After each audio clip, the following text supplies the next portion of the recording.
Hi hello ನಮಸ್ಕಾರ ಸ್ನೇಹಿತರೆ, ಸ್ಪರ್ಧಾ ಫೋಕಸ್ ಅಕಾಡೆಮಿಗೆ ಸ್ವಾಗತ ಸುಸ್ವಾಗತ. ಇವತ್ತಿನ ಹುದ್ದೆಯ ನ್ಯೂಸ್ ಈ ರೀತಿಯಾಗಿದೆ.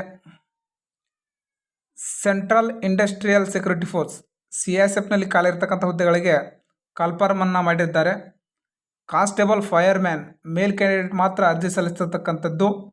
ಅದೇ ಥರನಾಗಿ ನೋಡೋದಾದರೆ ಅಪ್ಲಿಕೇಶನ್ ಸ್ಟಾರ್ಟಿಂಗ್ ಡೇಟ್ ಬಂದುಬಿಟ್ಟು ಅಪ್ಲಿಕೇಶನ್ ಸ್ಟಾರ್ಟಿಂಗ್ ಡೇಟು 31/8/2024ರಿಂದ 30/9/2024 ಅರ್ಜಿಯನ್ನು ಸಲ್ಲಿಸಬಹುದಾಗಿದೆ. ಅದೇ ಥರನಾಗಿ ವೇತನ ಶ್ರೇಣಿಯನ್ನು ನೋಡುವುದಾದರೆ ಲೆವೆಲ್ 3 ವೇತನ ಶ್ರೇಣಿಯನ್ನು ನೀಡಲಾಗ್ತದೆ.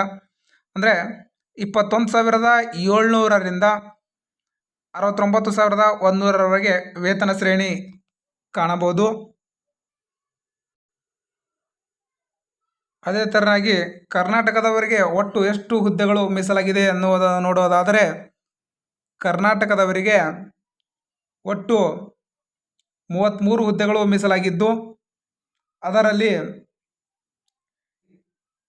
URಲ್ಲಿ 13 ಹುದ್ದೆಗಳು ಖಾಲಿ ಇದ್ದು 4 ಹುದ್ದೆಗಳು EWS ಅವರಿಗೆ, 5 ಹುದ್ದೆಗಳು SC ಅವರಿಗೆ, 2 ಹುದ್ದೆಗಳು ST ಅವರಿಗೆ, 9 ಹುದ್ದೆಗಳು OBC ಅವರಿಗೆ ಖಾಲಿ ಇರತಕ್ಕಂಥದ್ದು. ಒಟ್ಟು ಕರ್ನಾಟಕದವರಿಗೆ 33 ಸೀಟುಗಳು ಖಾಲಿ ಇರತಕ್ಕಂಥದ್ದನ್ನು ನಾವು ಕಾಣಬಹುದು. ಎಜುಕೇಷನ್ ಕ್ವಾಲಿಫಿಕೇಷನ್ ನೋಡುವುದಾದರೆ 12ನೇ ತರಗತಿಯನ್ನು ಪಾಸಾಗಿರಬೇಕು. With science ಸಬ್ಜೆಕ್ಟ್ನಲ್ಲಿ ಪಾಸಾಗಿರ್ತಕ್ಕಂಥದ್ದು. ಸೈನ್ಸ್ನಲ್ಲಿ ಪಾಸಾಗಿರ್ತಕ್ಕಂಥವ್ರು ಮಾತ್ರ ಅರ್ಜಿಯನ್ನು ಸಲ್ಲಿಸ್ತಕ್ಕಂಥದ್ದು.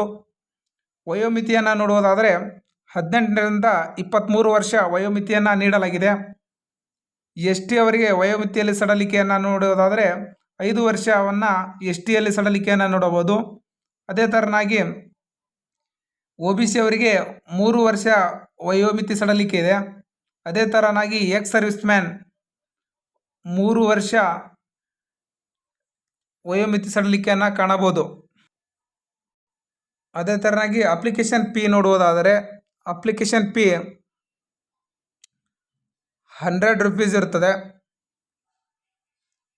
SC ST ಎಕ್ಸ್ ಸರ್ವಿಸ್ ಮ್ಯಾನ್ಗೆ ಯಾವುದೇ ರೀತಿಯಿಂದ ಅಪ್ಲಿಕೇಶನ್ ಫೀ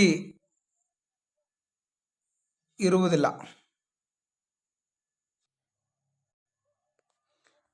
ಫಿಸಿಕಲ್ ಸ್ಟ್ಯಾಂಡರ್ಡ್ ಟೆಸ್ಟನ್ನು ನೋಡುವುದಾದರೆ PET ಫಿಸಿಕಲ್ ಎಫಿಷಿಯನ್ಸಿ ಟೆಸ್ಟ್ ಮೊದಲಿಗೆ 5 ಕಿಲೋಮೀಟರ್ ರನ್ನಿಂಗ್ ಇರ್ತದೆ. 24 ನಿಮಿಷ ಟೈಮ್ ಇರ್ತದೆ. ಅದೇ ಥರನಾಗಿ ಹೈಟನ್ನು ನೋಡುವುದಾದರೆ ಹೈಟು 170 ಸೆಂಟಿಮೀಟರ್ ಇರ್ತದೆ.